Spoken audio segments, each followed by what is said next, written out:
scrutiny of the alleged references to Muhammad in the Bible as a prophet, they absolutely have no relation to the Prophet of Muhammad, nor prophesy his coming. Muhammad is not mentioned in the Old Testament. Muhammad is not mentioned anywhere from Genesis to Revelation. Muhammad is God's true messenger. That's a joke.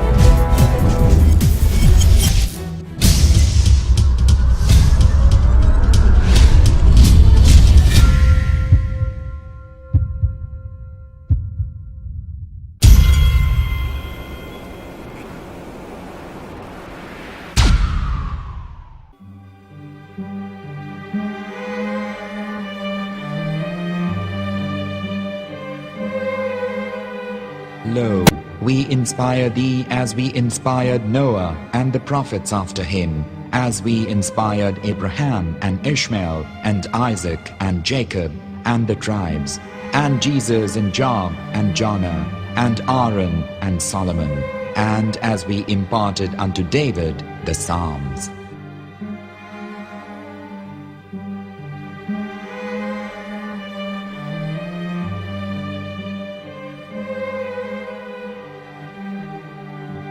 The verse we've just heard is from chapter 4 of the Quran. In the verse, God is affirming to humanity that Muhammad is indeed the recipient of a divine guidance, just as Noah, Abraham, and the rest of the prophets. However, some Christians and Jews today don't believe that Muhammad was a prophet and the covenant that God made with Abraham.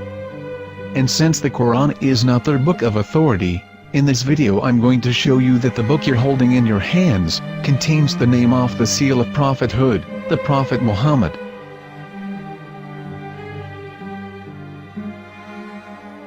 As known, the Old Testament was preserved in the Hebrew language. In the 5th chapter of the Shir HaShirim, which is one of the 5 Megillat or sacred scrolls that are part of the Hebrew Bible, or for short the Song of Solomon, as Christians know it today. That chapter is discussing someone. Jews will say it is discussing Solomon, while Christians will say it is discussing Jesus. Considering this is the Songs of Solomon, it would seem logical that it is discussing Solomon. The verses, describing this mystery man, have the narrator's speech conjugated in the feminine, meaning it is a woman who is describing this man. So it is possible that it is one of Solomon's wives discussing her husband Solomon.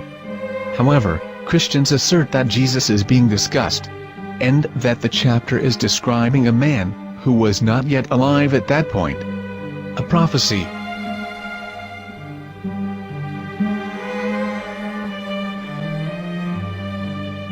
In reading the English translation of Song of Songs 5:16, it finishes the description by saying, "He is altogether lovely," but what most people don't know is that the name of that man was given in the original Megillat.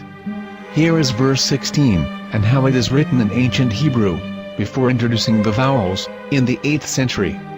From the Hebrew Bible, on scripturetext.com. Here is the word in question. This word is made of 4 letters. Mem, Het, Mem, Dalet. Now when reading the word as it is written in its original form, with no vowels, it can be read as Muhammad, which is the name of the Muslim prophet, or as Mamad with no A after the H. According to Ben Yehuda's Hebrew English Dictionary, it is correctly pronounced as Muhammad, not Mamad.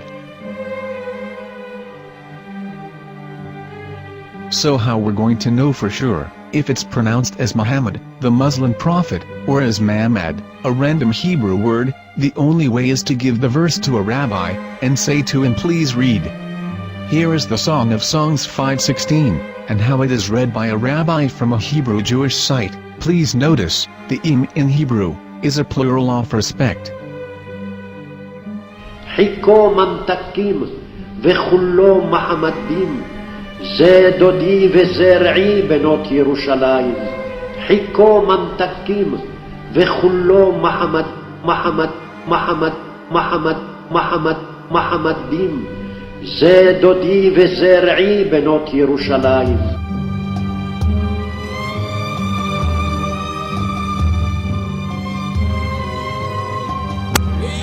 Coming out of the darkness, there are no other gods but God, and Muhammad is his messenger.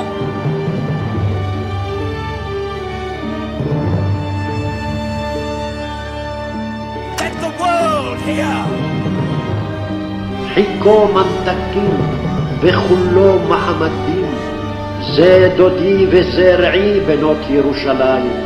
חיכו ממתקים וכולו מחמד, מחמד, מחמד, מחמד, מחמד, מחמדים. זה דודי וזה רעי בנות ירושלים.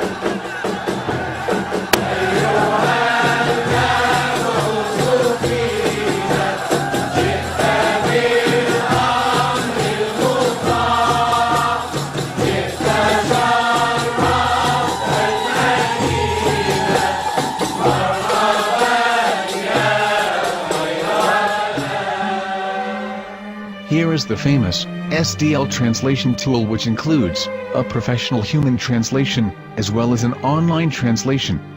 We're going to copy our Hebrew word of the Song of Songs, directly from the Jewish site. It's the same site, where you can hear the rabbi reading the verse in Hebrew. All links are in the description, so, we're going to copy the word and paste it, and ask, please translate. Are they going to translate the meaning of the name of that person? As the Bible translators did. Which is the praised and the lovely one, or are they going to keep the name as it is? Well, see it yourself. Here is the World Lingo Translator. The result is the same. It's Muhammad. You have no right. You have no right to translate names of people. Anybody. Your name should be retained. Mr. Black is Mr. Black, though he's white. You have no right to translate names of people. But they have been doing that. Muhammad they translated as altogether lovely. But the word Muhammad is there in the Hebrew language. The word Muhammad is there in the Hebrew language.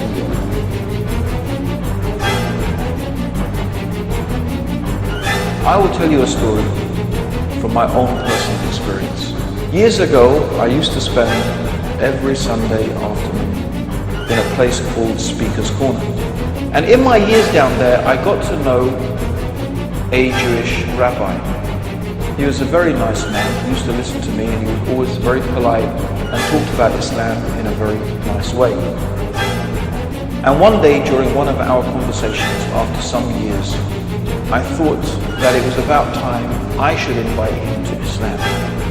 So I said to him, you know, my friend, we have been talking now for many years, and even you have admitted to me that Muhammad is a prophet. So why then do you not embrace Islam? He said to me, we Jews, we never change our religion. I said, but half of the rabbis of Medina became Muslim. He said, that is true, but still, we Jews never change our religion. I thought, what can I say to him? He looked at me and said, listen to me, my friend. God sent to us a prophet Moses, and we didn't even listen to him. Do you think we're going to listen to another prophet after him? From another tribe? From another people? When he said that, I had nothing left to say. He knew that Muhammad was a prophet. In fact, another rabbi also came up to me and he said to me, we know Muhammad is a prophet, and he quoted to me a passage from the Bible.